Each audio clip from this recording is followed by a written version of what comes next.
السلام علیکم ورحمۃ اللہ وبرکاتہ۔ میں ہوں ناز اور آپ دیکھ رہے ہیں روشن آواز۔ جی ناظرین، امید ہے آپ سب خیریت سے ہوں گے۔ ناظرین، آج ہم بات کریں گے ایسے 7 کام جو ہمیں کبھی نہیں کرنے، بلکہ ہمیں غلطی سے بھی وہ کام نہیں کرنے چاہیے،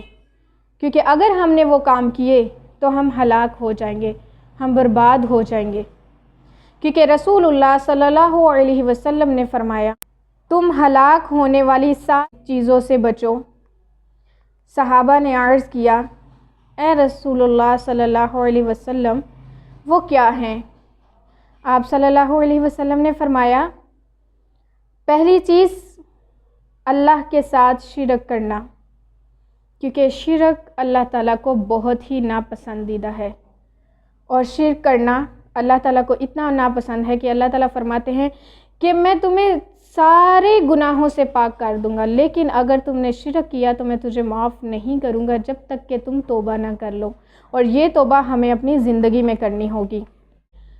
نمبر 2، جادو کرنا، کیونکہ جادو ہمیشہ جب بھی کیا جاتا ہے وہ دوسروں کے نقصان کے لیے کیا جاتا ہے، اور جادو بعض اوقات لوگ کہتے ہیں کہ ہم فائدے کے لیے بھی کرتے ہیں، لیکن ہر چیز کا حل جادو کرنا نہیں ہے۔ اللہ تعالیٰ نے اس کے علاوہ بھی بہت سارے حل بتائے ہیں جن کے ذریعے آپ اپنے کاموں کا حل نکال سکتے ہیں۔ نمبر 3، اس جان کو مارنا جسے اللہ تعالیٰ نے حرام کیا ہے، صرف اس کو اگر مارنا بھی ہو تو حق کے ساتھ، کسی معقول ریزن کے ساتھ مارا جا سکتا ہے۔ پھر اور سود کا کھانا، کیونکہ سود ایسا گناہ ہے جس کے بارے میں بہت ہی صحیح احادیث ہیں، جس کا سب سے چھوٹا، سب سے کم جو سود کا درجہ ہے، حدیث کی روح میں آتا ہے کہ اس کا گناہ ایسا ہے جیسے اپنی ماں کے ساتھ زیادتی کرنا۔ پھر یتیم کا مال کھانا، یہ ہمارے معاشرے میں بہت عام ہے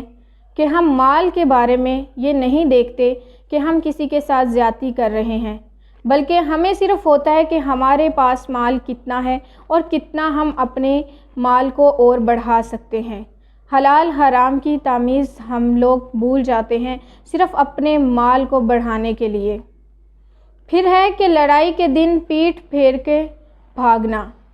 یعنی کہ اگر ہم کسی جنگ کے دوران ہیں تو اس جنگ میں ہم لوگوں نے اپنے ساتھیوں کو اکیلا چھوڑ دیا اور خود ہم اپنی جان کو بچا کر بھاگ گئے۔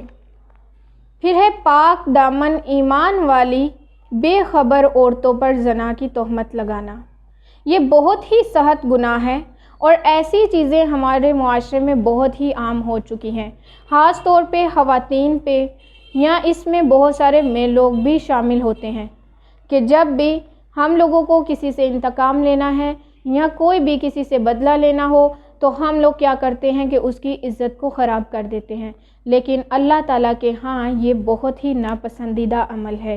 اس کو نبی کریم صلی اللہ علیہ وسلم نے بھی بہت ناپسند کیا ہے۔ تو یہ 7 کام ایسے ہیں کہ اگر ہم ان کو کریں گے تو ہم ہلاک ہو جائیں گے، تو ہمیں ان سب کاموں سے خود کو بچانا ہے تاکہ قیامت والے دن ہمیں ہلاکت سے دوچار نہ ہونا پڑے۔